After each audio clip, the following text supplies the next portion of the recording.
A friend of ours is dead in his bedroom. We hadn't heard from him for a while. We think he's dead. His roommate just went in there and said there's lots of blood. I didn't go in, but I can give you the phone to someone who went in there. Yes, please, can you? Hello. Hi, so what's going on? He's dead. He's in his bedroom. Okay. In the shower. Okay.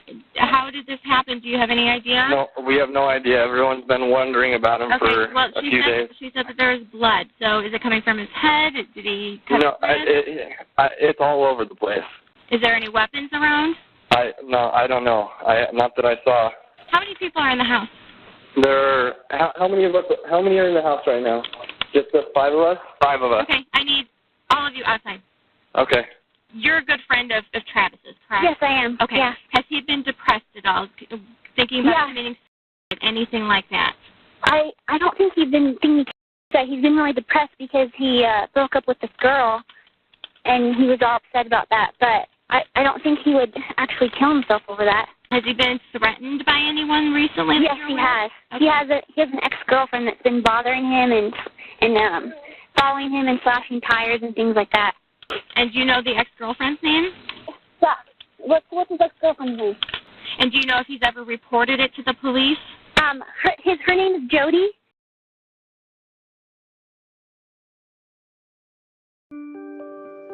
Jodi Arias was born July 9, 1980 in Salinas, California. Raised in a close-knit family, Jodi was known for her artistic talent and ambition. When Jodi reached her early 20s, she began drifting. She was hooking up with series of men and taking odd jobs. She yearned for a strong, successful man to love her, yet found herself dating immature guys. Jodi craved for a solid family man who could provide her with security and children, but was repeatedly hooking up with men who cheated on her and used her sexually and had no plans for the future. Her most solid relationship was with Daryl, a man twice her age who had been previously married and had a son. After being strung along and actually buying a home together, Jodi hoped something solid would evolve. She eventually asked Daryl would they be married. He said he had no intentions of marrying her. At some point in the relationship, she seen a picture of Daryl's ex-wife who was a blonde. It wasn't too long after that Jodi became a blonde too. Jodi also invested in breast implants to give her appearance of a blonde bombshell. None of her efforts resulted in a marriage proposal. The rejection left Jodi feeling insecure, and when her boss began telling her about the success with Legal Shield, Jodi began to take interest in becoming a Legal Shield representative herself. In despair for her future, Jodi traveled to Las Vegas for a Legal Shield convention in hopes of finding something that would motivate her back into life, but was soon smitten with Travis Alexander, a man in his late 20s who seemed to have the world at his feet. Seeing Travis on stage talking to a large auditorium of Legal Shield hopefuls, Jodi saw a man of maturity, direction, and ambition. He approached her and introduced himself and began telling her about the company in his confident and self-assured fashion. After walking and talking with Travis for hours, Jodi began to take some real interest. She immediately thought that by winning a man who has the power to motivate and captivate so many people was the ultimate catch. Jodi maintained her soft-spoken, intelligent demeanor and quickly impressed Travis enough that he expressed an interest in staying in touch.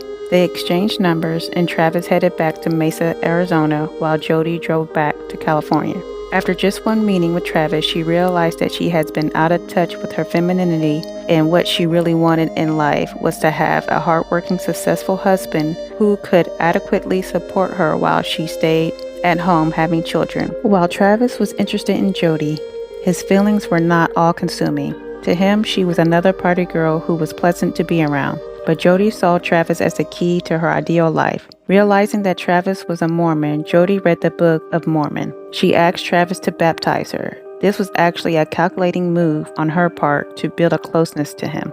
A major stumbling block in the path of their relationship was the fact that Travis lived in Arizona and Jodi lived in California. While Travis would be content to simply let the relationship go, Jodi regularly put thousands of dollars in her car to make the long journey to see the man she loved. Even though Travis and Jodi were meeting regularly, they were not dating exclusively, much to Jodi's disappointment. She appealed to Travis's friend Sky for help, and Sky, being a Mormon woman of high morals, scolded Travis for not committing to Jodi. Travis respected Sky, and soon took his relationship with Jodi to the next level. Jodi was in heaven. She was now Travis Alexander's girlfriend and believed that the next step of marriage would be around the corner. All of Jodi's time and money was spent in sealing the deal with Travis. She was present at the Legal Shield conferences whenever they may be held in an effort to keep an eye on Travis. Her constant presence was pushing Travis away, not reeling him in. And as Jodi continued her attempts to manipulate Sky into helping her win Travis, Sky was actually having reservations about Jodi. Jodi gullibly told Sky she was hacking into Travis' emails and sneaking a peek at his text messages. Sky began to feel uncomfortable around Jodi, and she told Travis that she did not feel that Jodi was the right girl for him. Jodi's emotional state was deteriorating as she saw Travis winning the attention of the crowd at Legal Shield. He exuded confidence, charisma, and charm, and it was obvious that many women were attracted to him. Jodi cringed as Travis talked to the group of people, including the many pretty girl, after his speeches. The couple broke up after Jodi and Travis returned from one of their extravagant trips in which Jodi was now on the verge of bankruptcy from all the spending it was causing to keep up with Travis. She had looked into Travis's phone to only discover that he had several other girls he was seeing. The breakup was simple for Travis. He had at least 2 other girls he was interested in anyway, but Jodi could not take defeat. She had spent all of her money and banked everything on hooking Travis. She felt that she'd come close to winning and decided that she could not give up. Besides, Travis had let her know how motivated by sex he is. Jodi laid it on thick, dressing up, talking dirty, and encouraging Travis to use her in any way he wished. Travis allowed Jodi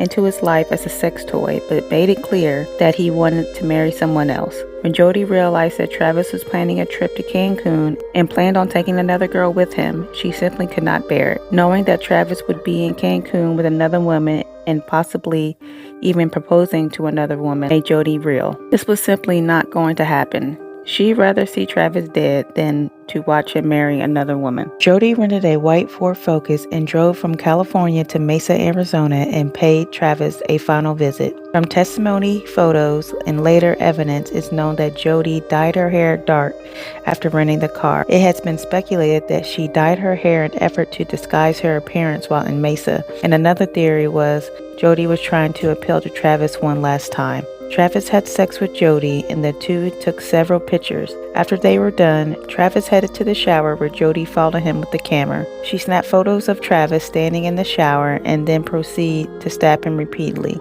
As Travis tried to fend off the knife attack, Jodi was well prepared with the gun.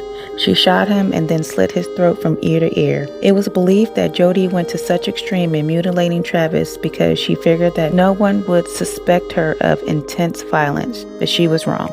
No one had a clue where Travis was, and his phone message box was full. Travis has been decomposing in his shower for days. As his friends approached the bedroom, the stench of decomposing flesh stirred instant panic, and the group called 911 immediately after seeing large blood patches all over the bedroom carpet. It was not long before the police arrived and began asking questions if anyone had any idea who might want to do this to Travis. Everyone who knew Travis pointed the finger at his ex-girlfriend Jodi. At first, Jodi wasn't a suspect, but the photos that she thought she deleted from her SD card was found in a washing machine with bloody towels. Police was able to recover all photos and account for Travis's last moments alive. Jodi was interrogated about the timeline around Travis's death. She claimed she wasn't in Arizona.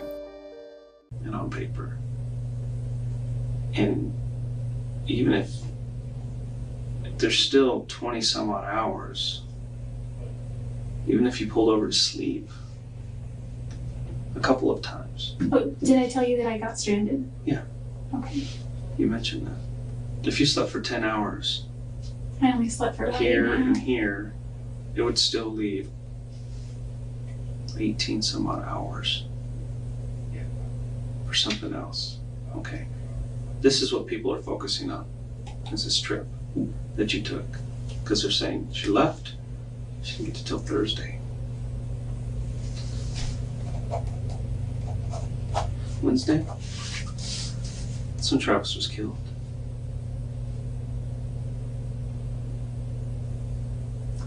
I did not go near his house. Aren't there? I pulled your cell records. Your cell phone was turned off between here and here. Okay? But The last place it pulled it was here. The next place it turned on was here. What does that show me? Oh, well, no. Is there plenty of time for you to do that? Yes.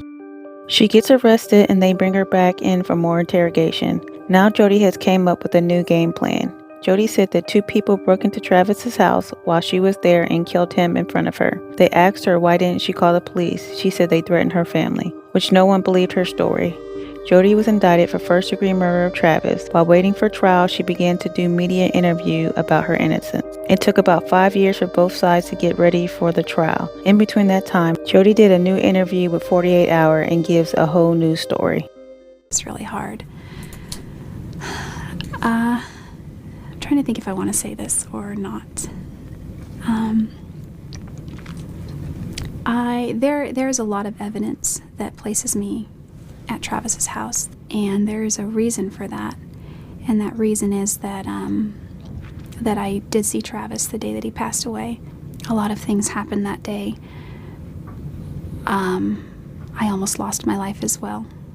She was so willing to share this information that could be incredibly detrimental to her case. There was an argument among some people, 2 individuals, that one wanted to take my life. And she told me that the intruder actually put a gun to her head and pulled the trigger. The guy with the gun was standing near me, and I just remember holding my head and closing my eyes.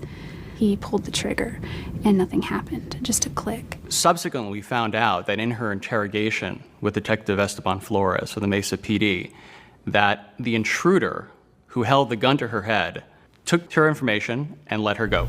He grabbed my wallet, and he was looking through it. What's interesting is that Jodi never told Detective Flores that the intruder tried to kill her. He said, "You need to leave, and don't you call anybody, and don't you say anything, and don't you act like anything happened."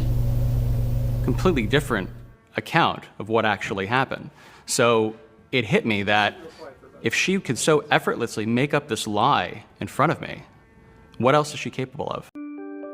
During the trial, the medical examiner testified that Travis was stabbed 27 times. His throat was cut ear to ear, and then he was shot in the head. The cause of death was excessive blood loss, and Travis had many defensive wounds on the palm of his hands and his fingers, indicating that Travis was the one being attacked. Jodi testified for 8 days, and she changed her story yet again. She admits to killing Travis, but it was in self-defense. I grabbed the gun. I ran out of the closet. He was chasing me. I turned around, and we were in the middle of the bathroom. I pointed it at him with both of my hands. I thought that would stop him. If someone were pointing a gun at me, I would stop. But he just kept running. He got like a linebacker. He got kind of low and grabbed my waist. But before he did that, as he was lunging at me, the gun went off. I didn't mean to shoot.